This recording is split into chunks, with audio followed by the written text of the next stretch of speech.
هو الحبيب الذي ترجى شفاعته لكل هول من الأهوال مقتحم.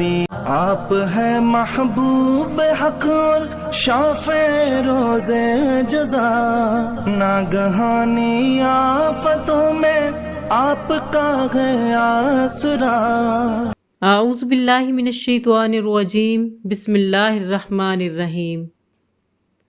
اللہم صلی علی محمد وعلی آل محمد کما صلیت علی ابراہیم وعلی آل ابراہیم انک حمید مجید. اللہم بارک علی محمد وعلی آل محمد کما بارکت علی ابراہیم وعلی آل ابراہیم انک حمید مجید. معزز سامعین، السلام علیکم. ریاض الصالحین کا آغاز ہوتا ہے خطبہ کتاب سے. خطبہ کتاب در رحمت پر دستک. امام نووی رحمۃ اللہ علیہ نے ریاض الصالحین کا آغاز ایک ایسی تمہیدی تقریر سے کیا ہے جو گویا ایک دعائیہ دروازہ ہے.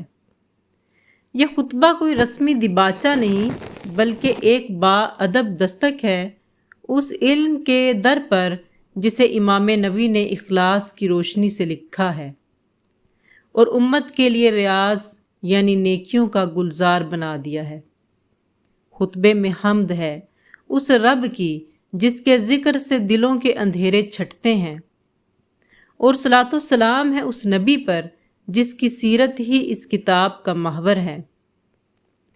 یہ خطبہ قاری کو یوں تیار کرتا ہے کہ وہ محض علم حاصل نہ کرے بلکہ ادب و محبت کے ساتھ نیکی کی طرف سفر کرے. چلیے اس نیکی کے سفر کا آغاز کرتے ہیں خطبۃ الکتاب سے. خطبۃ الکتاب. تمام تعریفوں کا حقدار وہ اکیلا، زبردست، غالب و بخشش کرنے والا ہی ہے جو رات کو دن میں اس لیے داخل کرنے والا ہے تاکہ اہل قلب و نظر اور عقل و دانش کے لیے یادداشت اور عبرت و نصیحت کا باعث ہو.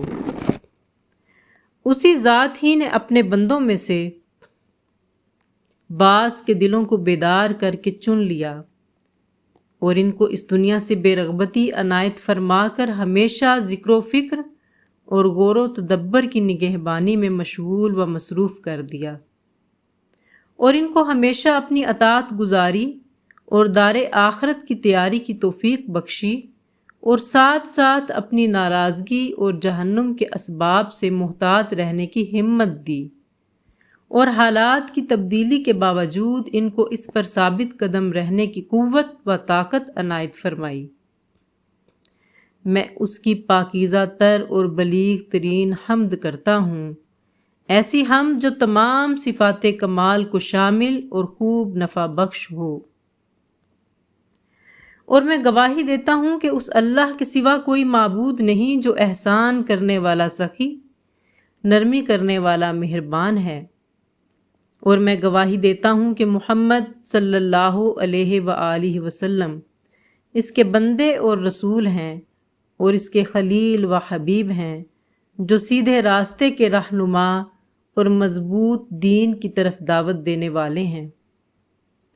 اللہ تعالیٰ کی رحمتیں اور سلام آپ صلی اللہ علیہ وآلہ وسلم پر اور تمام انبیاء علیہ السلام اور ان کی آل پر اور تمام نیک بندوں پر ہو. حمد و صلات کے بعد اللہ تعالیٰ نے ارشاد فرمایا، وَمَا خَلَقْتُ الْجِنَّ وَالْإِنسَ إِلَّا لِيَعْبُدُونِ. میں نے جن و انس کو اس لیے پیدا کیا تاکہ وہ میری عبادت کریں. مَا أُرِيدُ مِنْهُمْ مِنْ رِزْقٍ وَمَا أُرِيدُ أَنْ يُطْعِمُونِ. میں ان سے کچھ رزق نہیں چاہتا اور نہ یہ چاہتا ہوں کہ وہ مجھے کھلائیں. یہ آیت واضح دلیل ہے کہ انس و جن کی تخلیق عبادت کے لیے ہے، پس ان کو اپنے مقصد تخلیق کی طرف توجہ دینی لازم ہے، اور دنیا کی لذات و تعیشات سے زہد و تقوی کے ذریعے اعراض کریں کیونکہ دنیا فنا کا گھاٹ ہے، قیام کی جگہ نہیں، اور یہ گزرنے کی سواری ہے، سرور و خوشی کی منزل نہیں، اور انقطاع کا مقام ہے، دوامی کارگاہ نہیں۔ لہٰذا اس کے بندوں میں عبادت گزار ہی فی الحقیقت بیدار ہیں، زہد و تقوی والے ہی سب سے بڑے عقلاء ہیں۔ اللہ تعالیٰ نے خود فرمایا، بے شک دنیا کی زندگی کی مثال آسمان سے اترنے والے پانی جیسی ہے، پس اس کے ساتھ سبزہ رلا ملا نکلا، جس کو آدمی اور جانور کھاتے ہیں، یہاں تک کہ وہ زمین سبزے سے خوبصورت اور مزین ہو گئی، اور زمین والوں نے خیال کیا کہ اس پیداوار پر قابو پا لیں گے، تو اچانک رات یا دن ہمارا عذاب والا حکم پہنچا تو ہم نے اسے کاٹ کر اس طرح کر دیا گویا کل وہاں کچھ ہی نہ تھا۔ غور و فکر کرنے والوں کے لیے ہم نے نشانیوں کو کھول کھول کر بیان کیا۔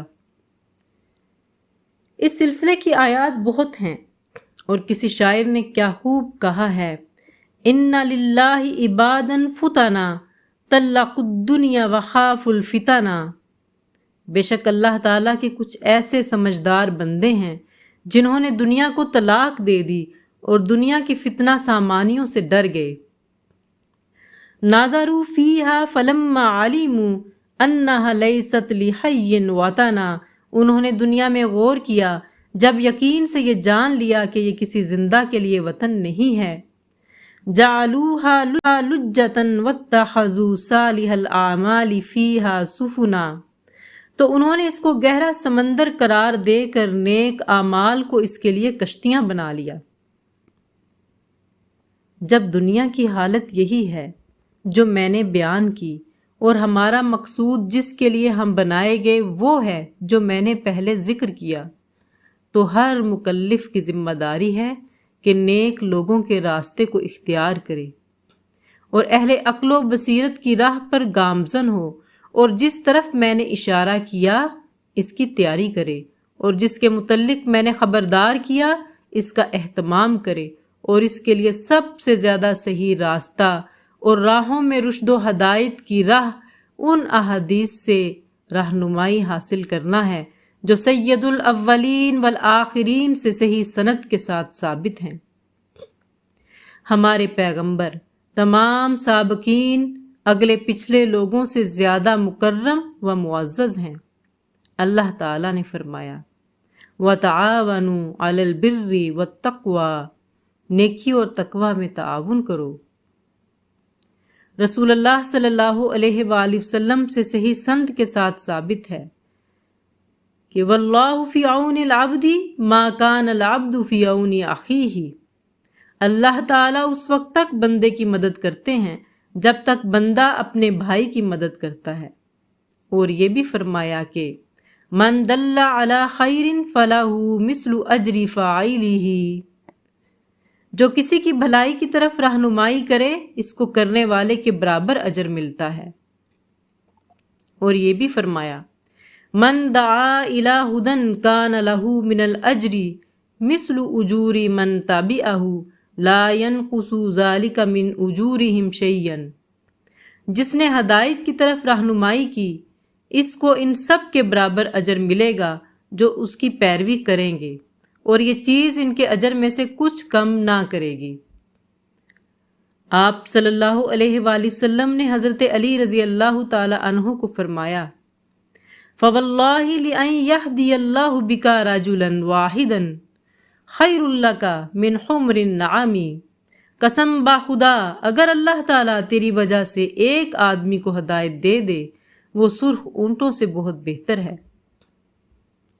بس ان روایات کی بنا پر میں نے خیال کیا کہ احادیث صحیحہ کا ایک مختصر مجموعہ میں مرتب کروں جو ایسی باتوں پر مشتمل ہو جو پڑھنے والے کے لیے آخرت کا راستہ بتائے اور ظاہری اور باطنی آداب کے حصول کا ذریعہ ثابت ہو، اور اس میں ترغیب و ترہیب اور آداب سالکین کی تمام اقسام پائی جائیں، یعنی زہد اور ریاضت نفس کی روایات، اور تہذیب اخلاق اور طہارت قلوب اور اس کے معالجات، اور انسانی اعضاء کی حفاظت اور ان کے ٹیڑھے پن کا ازالہ وغیرہ، جو کہ مقاصد عارفین میں سے ہیں۔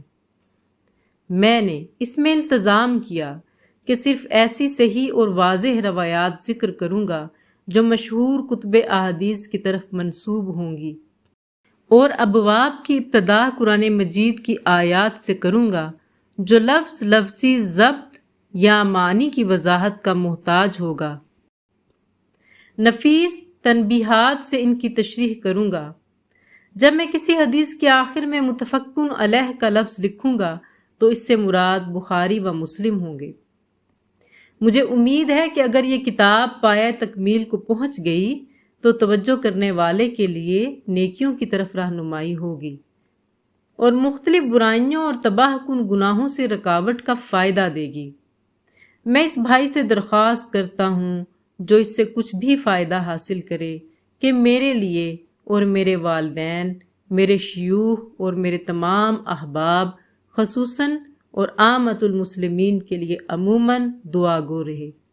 اللہ کریم کی ذات پر میرا اعتماد ہے اور میں نے اپنے تمام کاموں کو اسی کے سپرد کیا اور اسی پر میرا بھروسہ ہے۔ وہ میرے لیے کافی ہے اور بہت خوب کارساز ہے۔ برائی سے حفاظت اور نیکی پر قوت و طاقت اس کی مدد کے بغیر حاصل نہیں ہو سکتی، جو بڑا زبردست اور حکمتوں والا ہے۔ وما علینا الا البلاغ۔ والحبیب الذی ترجى شفاعته لكل هول